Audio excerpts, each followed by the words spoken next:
보세요. 그들이 사도들의 가르침을 받은 일과 교제하는 일과 빵을 떼는 것과 기도에 전념하였다. 예.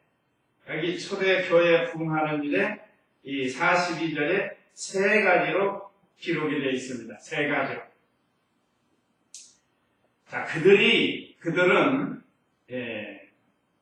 지난 시간에 우리가 베드로를 통해서 예수님의 십자가 부활을 듣고 많은 사람들이 어찌할꼬 하면서 회개하는 마음이 있었다고 했습니다. 그리고 베드로를 통하여 교훈을 받고 책망받고 교훈받고 그 다음에 권면을 받고 그러면서 제자의 수가 얼마나 늘었다고요? 3,000명이나 늘었다고 했습니다. 그들에게 세례도 주었다고 했습니다. 지금 이 시대의 세례하고는 좀 다르게 그 시대는 예수 믿으면 출교당하고 또 죽임도 당하고 많은 핍박을 받는 때입니다. 그렇기 때문에 이 당시 예수님을 구주로 시인하고 영접하고 크리스찬이 된다는 것은 결사 각오하지 않고는 어려운 때. 직장에서도 쫓겨나 유대교에서 완전히 유대국가인데 유대교 국가인데 거기서 크리스찬이 된다고 하는 것, 기독교인이 된다고 하는 것은 그야말로 때로는 생명을 내놔야 되고 환난과 핍박 각오해야 되고 요즘 말하면 왕따도 각오해야 되고 그런 와중에서 예수님을 믿고 또 성령이 임하고 그러니까 그들에게 세례를 주었다고 했습니다. 그리고 이제 초대교회가 부흥하는 내용에 있어서 첫째는 사도의 가르침을 받았다고 했습니다. 그들이 사도들의 가르침을 받는 일과 했습니다. 하나님의 교회가 이루어져 나가는 데 있어서 가장 중요한 게 뭔가 하면 말씀을 바로 배우는 겁니다. 말씀. 가르침을 제대로 받는 거죠. 이것이 첫째라고 할 수 있습니다.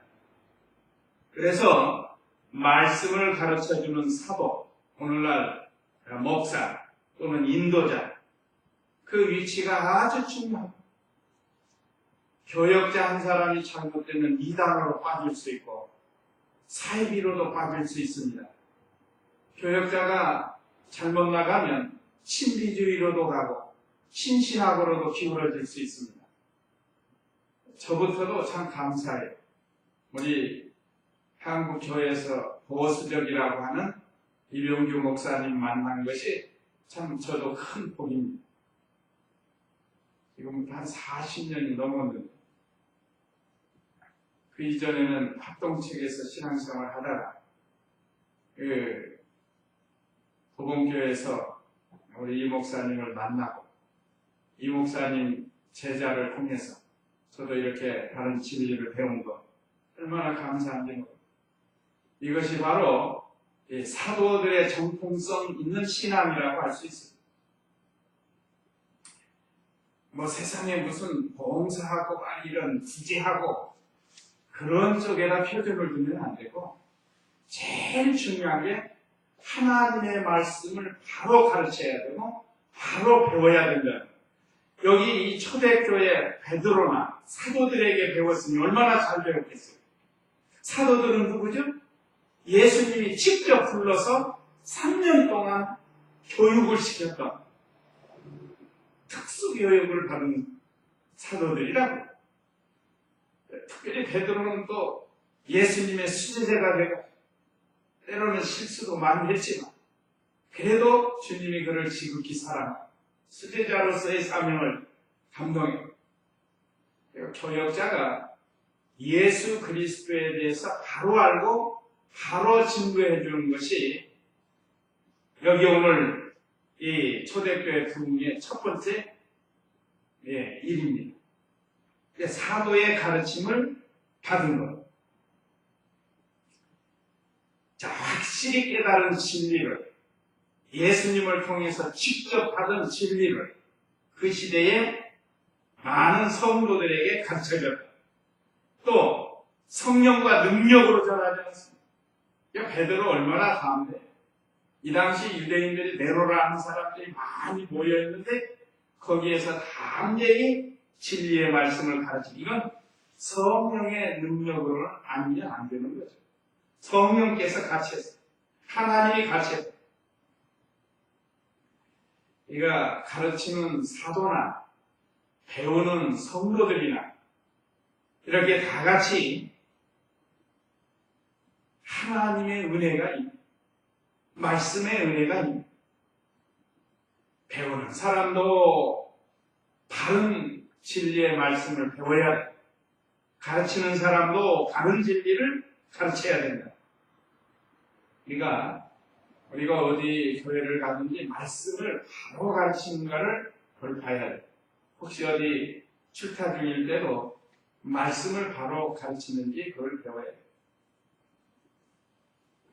그래야 그 말씀으로 영이 살고 생명을 얻게 된다. 육신적인 운동이 아니고 영적 생명 운동, 이것이 바로 말씀을 바로 가르치고 바로 배우는 겁니다. 자, 그 다음에 두 번째는 서로 교제하며 떡을 뗐다고 했습니다.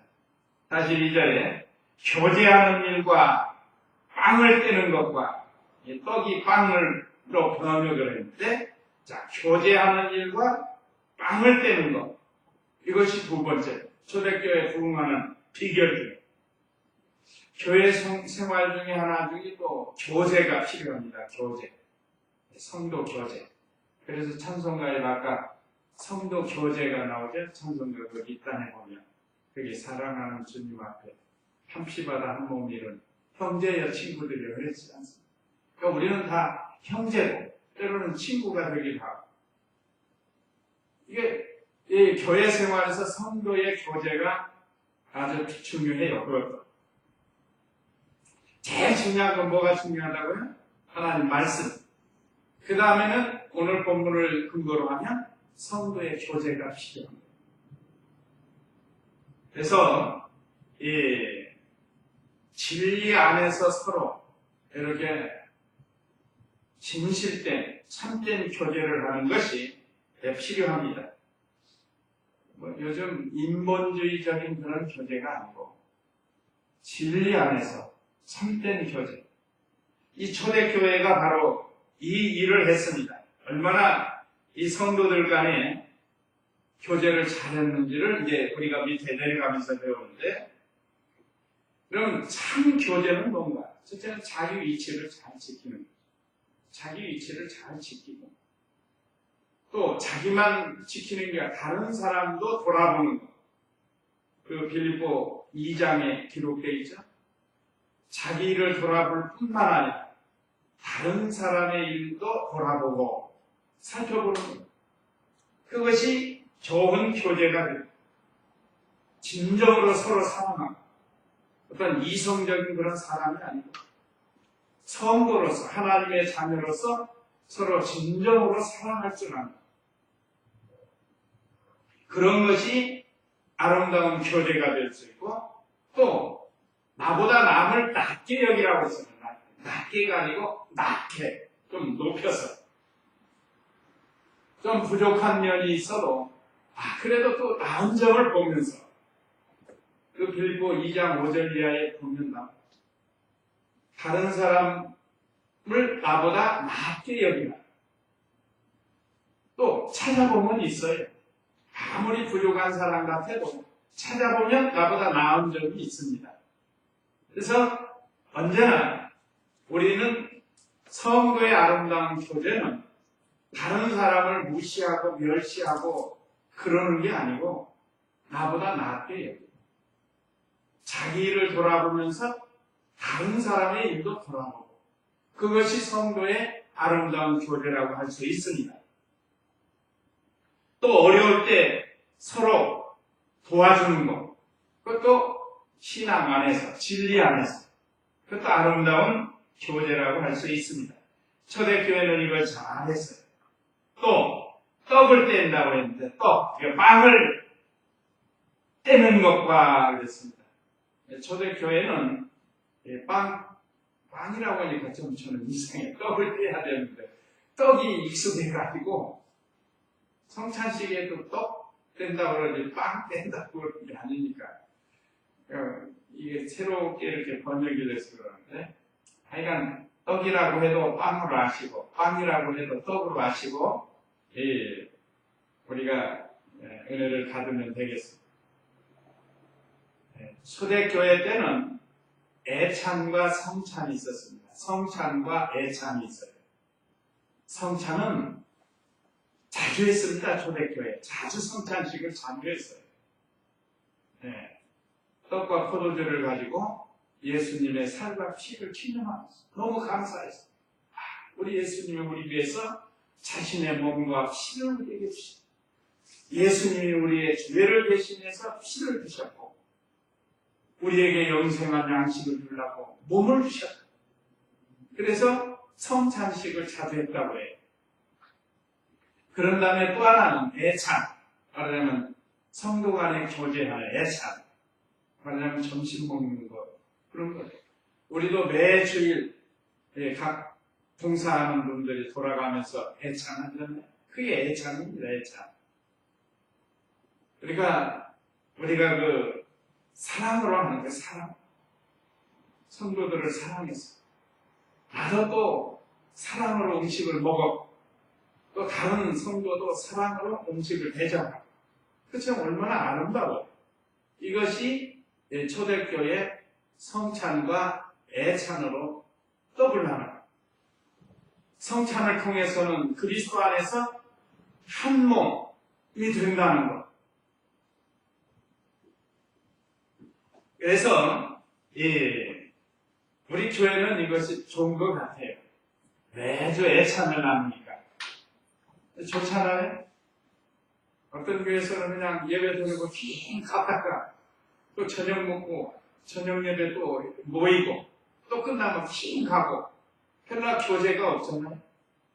큰 교회들은 대부분 그러는데 우리 교회는 가족과 같아가지고 서로 이렇게 음식을 나누면서 교제를 하는 이게 참 좋은 제도 같아요. 자, 초대교회에 부응하는 방법이 서로 교제하며 떡을 뗐다.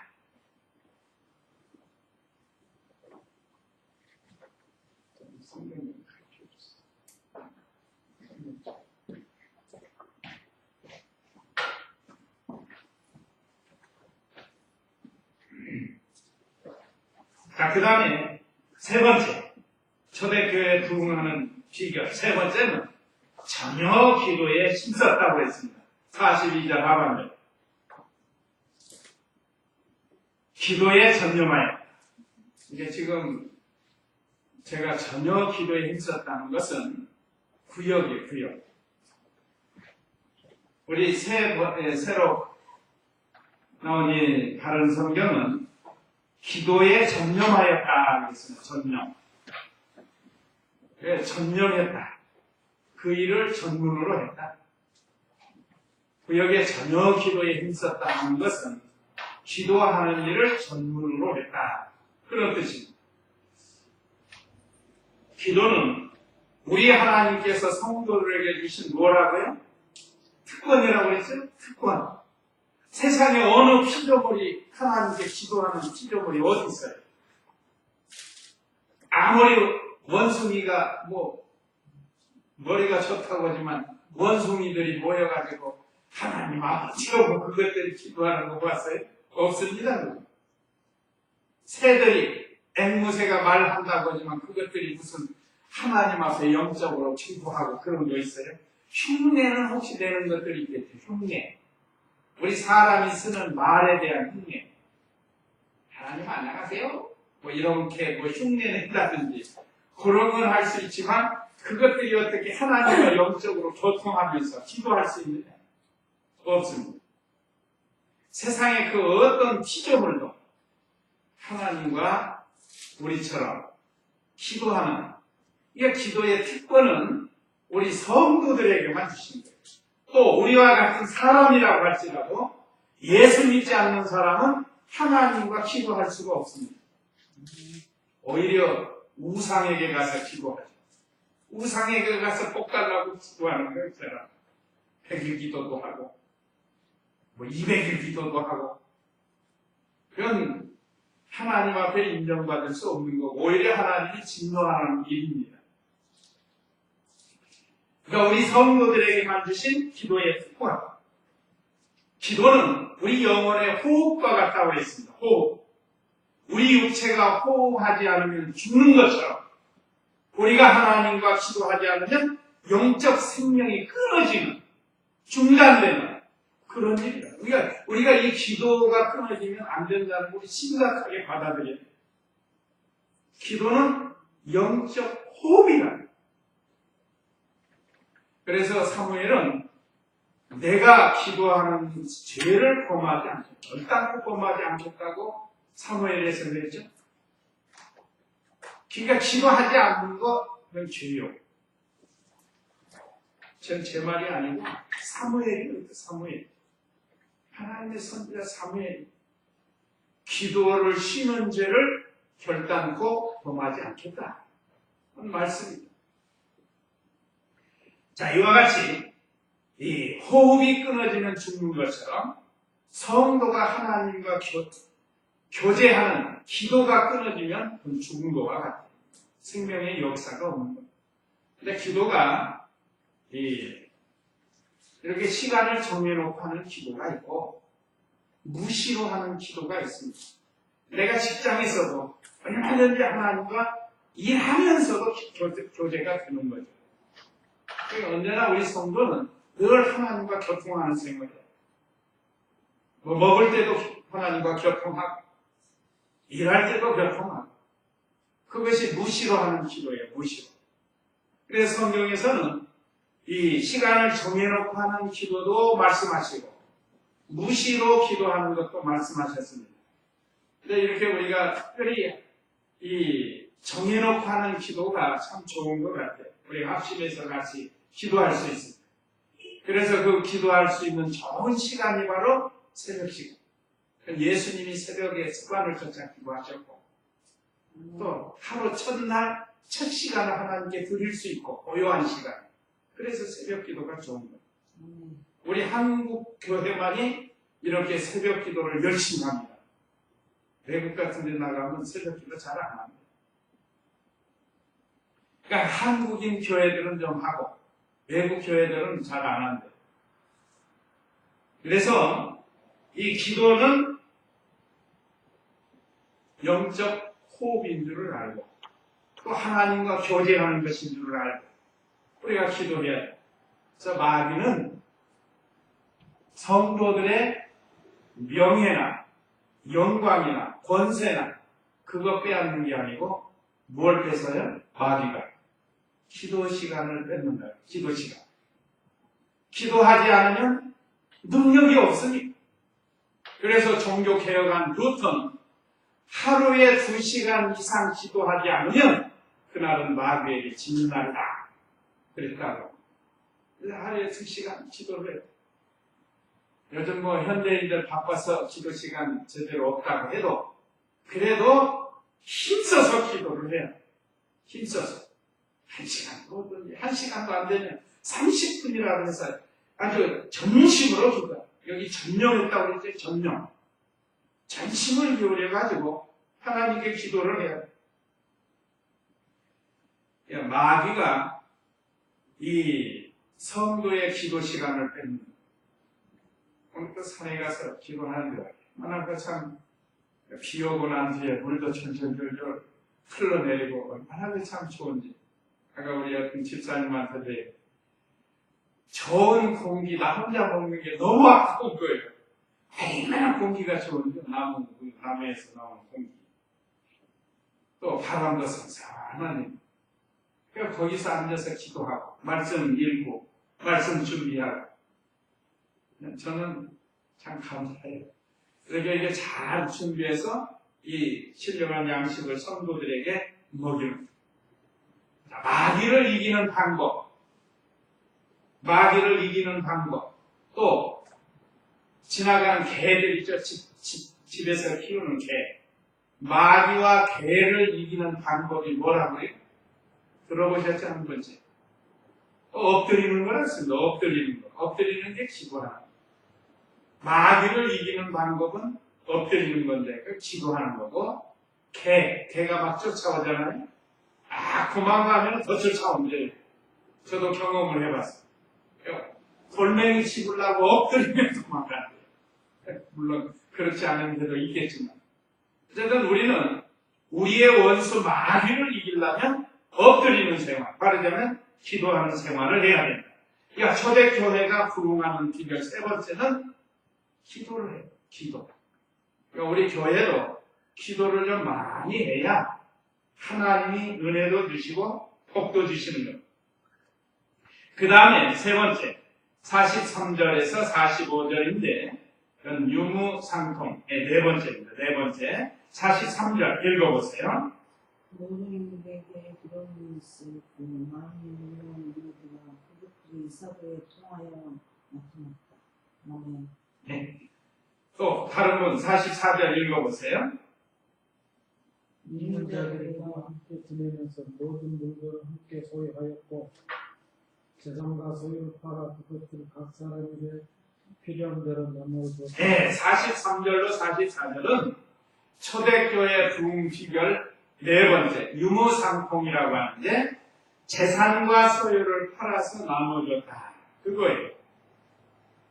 그러니까 43절에 보면 모든 이들에게 두려움이 임하고 많은 놀라운 일들과 표적들이 사도들을 통하여 나타났다.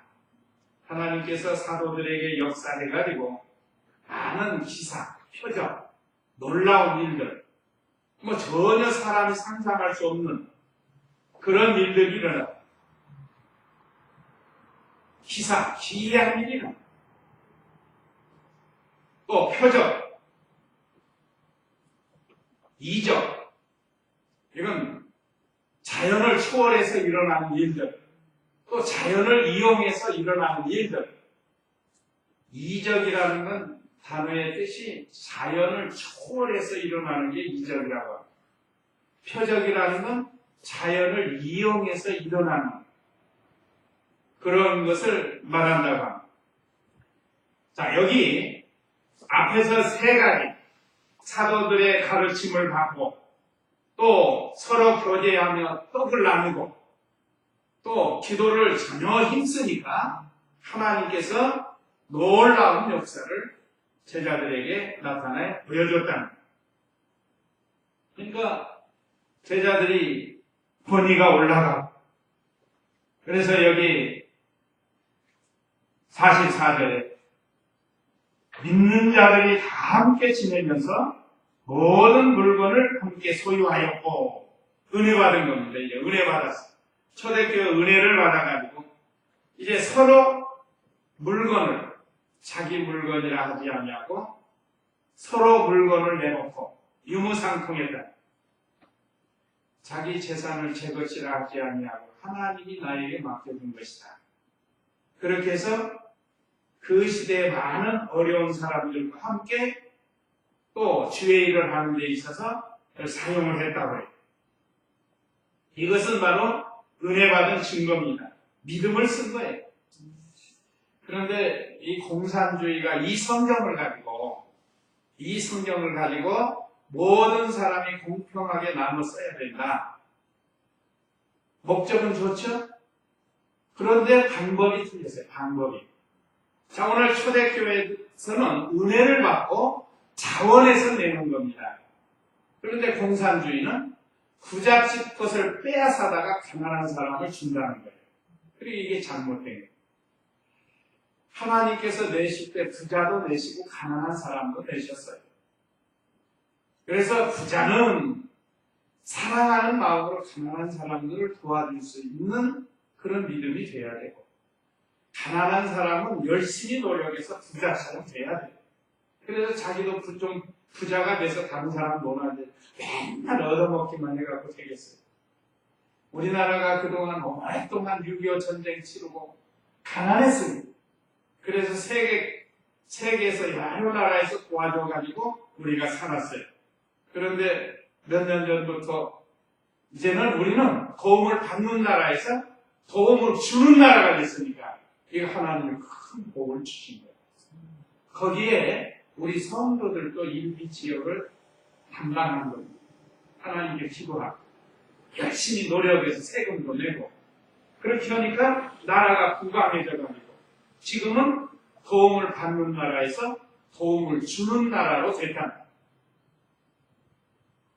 지금 복지정책도 옛날에 비하면 얼마나 좋아졌어요. 생활도 얼마나 윤택해졌습니다. 지금 참 좋아졌어요. 옛날에 비하면. 지금 이렇게 살지 못하는 나라가 얼마나 많은지 모릅니다. 그러니까 우리가 없다, 힘들다 그렇게만 생각하지 말고 옛날에 비하면 참 좋아졌다, 감사하다, 그리고 좀 소망을 가지고 살아야 돼. 맨날 원망하고 불평하고 거짓말하고 사기치고. 자, 이렇게 초대교회는 자기 것을 자기 것으로 삼지 않고 은혜 받은 열매로 지금 유무상통을 한 겁니다. 그러니까 공산주의하고는 다르다는 거. 공산주의 70년 하다가 망한 게 소련이 망했어요. 그래서 그 소련이라는 소비에트 연방공화국이 각 나라를 흩어진 거예요. 그래서 러시아, 체코, 슬로바키아, 헝가리 이런 데로 다 지금은 나눠져 버렸습니다. 옛날에는 소비에트 연방공화국이었는데 지금 갈라졌어요. 그때가 고르바초프 때 그렇게 된 거예요. 그전에는 소련이라는 공산주의의 최고의 국가였습니다. 중국도 공산주의 오래 해보니까 이게 안 되겠거든요. 그러니까 등소평이 키가 1m 60도 안 되는 참 많은 사람, 그 사람이 중국의 지도자가 돼가지고 검은 고양이면 어떻고 흰 고양이면 어떠냐, 쥐를 잘 잡는 게 최고다. 실용주의로 나섰어요. 실용주의. 그래서 중국도 공산주의에서 어느 정도 지금은 실용주의로 지금, 그래서 경제성장에서 지금 몇십 년 하는 동안 중국이 지금 미국을 앞지르려고 했잖아요.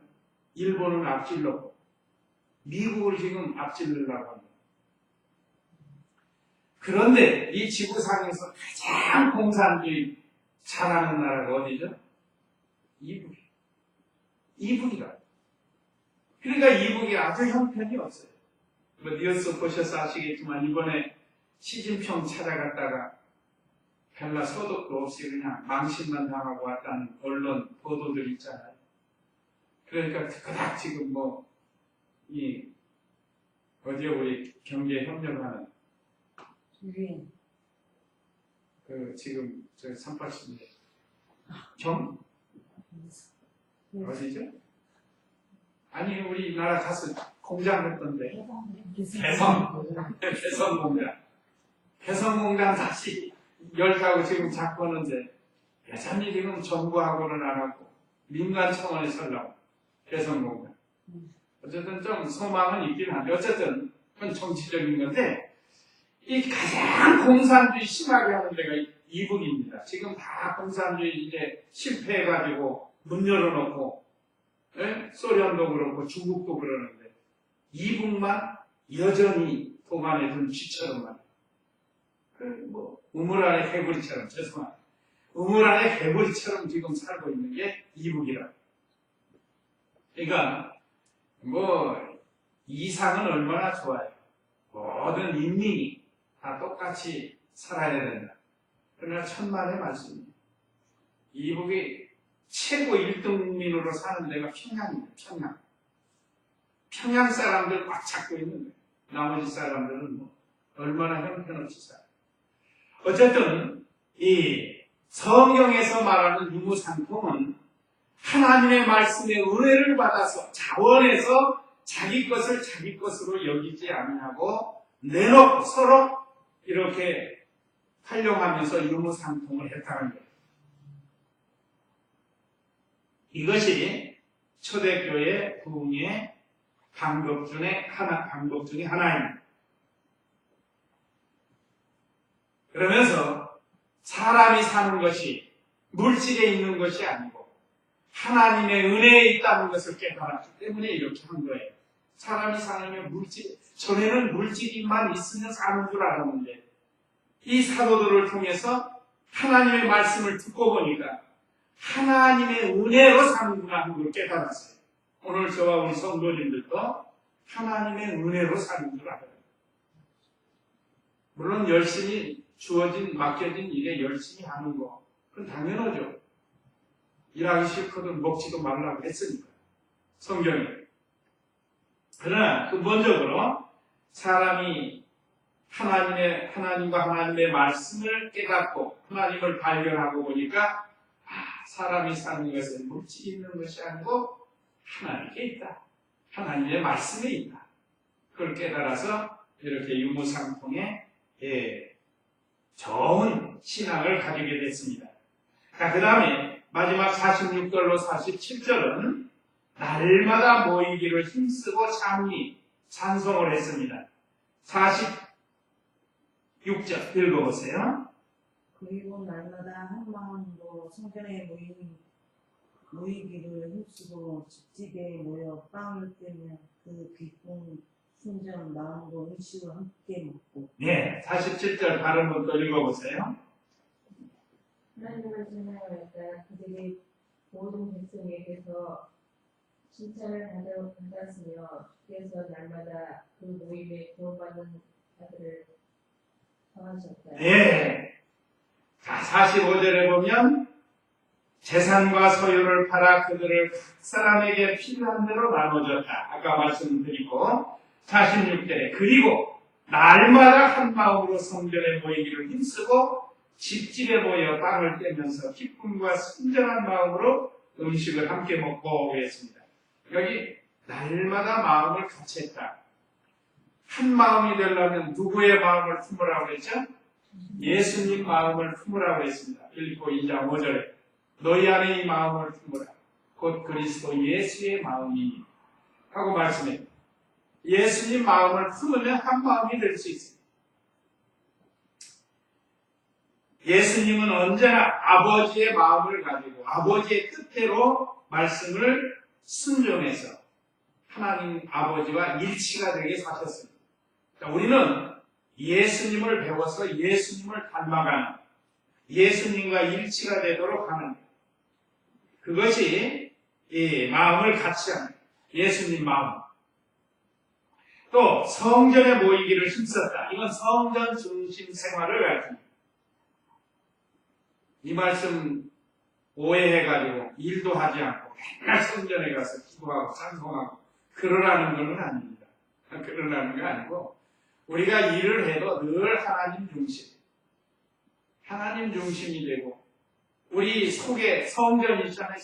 성전, 중생한 영의 인도를 따라서 성전 중심 생활. 그래서 알게 모르게 성전에 오셔서 기도하시고 성경 읽으시고 그러는 분들도 계시는데 그거 참 좋은 거예요. 일하면서 믿음을 지키면서 성전 생활도 하라는 기회를 만들어야 돼요. 만들어가지고 기도도 하고 또 전도도 하고 말씀도 있고 그래서 우리가 기회를 만들어 가야지. 시간이 없다고 하면 시간 없는 거예요. 뭐 그럴 시간이 없다. 그럼 시간 없는 거예요. 내가 안 만드는데 어떻게 시간이 있겠어요? 하여간 최선을 다해서 시간을 만들어야 돼요. 주를 위해서 쓸 수가 있어야 돼요. 또 집에서 떡을 떼며 기쁨과 순전한 마음으로 음식을 먹었다 하는데 이건 가정에서도 천국이 이루어지는 거예요. 가정에서. 우리가 교회에서 은혜를 받고 가정에서도 천국이 이루어져야 돼요. 그래서 성경에 보면 천국이 몇 가지 있다고 그랬죠. 첫째, 제일 먼저 이루어지는 게 심령천국. 심령천국이 이루어지고 그 다음에 가정천국이 이루어지고 어떤 집 가면 가정이 천국이 아니고 지옥인 사람이 있어요. 맨날 만나면 싸우고, 아버지나 아들과 싸우고, 또 부부가 싸우고, 그냥 천국이 아니고 지옥이 지옥. 싸우는 거. 그 다음에 교회 천국이 있습니다. 교회 천국. 그 다음에 우리가 죽어서 가는 낙원 천국이 있고, 천년왕국 천국이 있고, 영원 천국이 있고, 성경에 이렇게 천국이 여러 가지로 되어 있는데, 공통점은 똑같아요. 기쁘고, 즐겁고, 주님 모시고 사는. 그것이 천국입니다. 천국이라는 건 기쁘고 즐거운 곳입니다. 그러니까 마음에서부터 늘 기쁘고 즐겁고, 가정에서도 그러고, 교회에서도 그러고, 하여간, 사람들이 이렇게 가정에서 천국을 이루고, 이웃과 교제도 잘하고, 그러니까 기쁘고 즐겁게 살아야 돼. 예수 믿는 중마동 교회 교회가 붙었는데, 옆집에서 들어보면 맨날 싸움질이나 하고, 큰 소리나 나오고, 그러면 옆집 사람들이 저 사람들은 예수 중마동 교회 다니면서 맨날 싸운다고 그럴 거 아니에요. 그렇게 돼서는 안 돼. 또 하나님을 찬미했다고 했습니다. 찬미.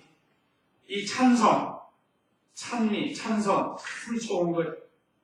어떻게 우리에게 이렇게 좋은 찬송을 주셨는지, 찬송도 여러 가지로 골고루 참 많이 주셨어요. 감사 찬송, 회개 찬송, 간증 찬송, 그 찬송하는 게 얼마나 늘 찬송하는 사람은 은혜 속에서 사는 증거입니다. 은혜 속에서 사는 사람은 늘 입에서 찬송이 나옵니다. 그래서 백성들에게 칭찬을 받았다고 했습니다. 하나님을 찬양하여 그들이 모든 백성에게 칭찬을 받았으며, 그러니까 우리가 칭찬 일부러 받으려고 할 필요는 없지만 칭찬받도록 생활을 하라는 거예요. 이게 얼마나 이 초대교회 성도들이 믿음을 지켜서 모든 백성에게 칭찬을 받았어요. 저 사람은 보니까 참 예수 믿을 마음이 생긴다. 그럼 이런 자리에 들어가도록 우리가 믿음을 잘 지켜야 되겠습니다. 이것을 보고 구원받은 사람들이 많아졌다고 했습니다. 우리 교회도 금년에는 모이면 기도하여 능력을 받고 흩어지면 전도하여 열매를 맺자 했는데, 이제 벌써 6개월째 됐는데 우리가 성도들이 좀 열심을 내가지고 전도를 잘해서 열매를 맺어야 되겠습니다. 우리만 만족하고 우리만 기쁜 게 아니고 이 세계를 모르면서 죽으면 지옥 갈 사람들 전도해서 우리와 같이 이 기쁨의 세계에서 살 수 있도록 우리가 개인적으로, 가정적으로, 또 교회적으로 부지런히 전도하는, 그래서 오늘 여기 마지막에 있는 말씀처럼 구원받는 자들을 더하셨다. 하나님의 은혜로 구원받는 사람이 많아지는 그런 역사가 있도록 해야 되겠습니다. 이제 우리가 이 말씀 기억하면서 기도하겠습니다. 초대교회 부흥, 첫째 사도의 가르침을 받고 서로 교제하며 떡을 떼었고 전혀 기도에 힘썼고 유무상통 날마다 모이기를 힘쓰고 참여했다. 네, 기도하시기 바랍니다.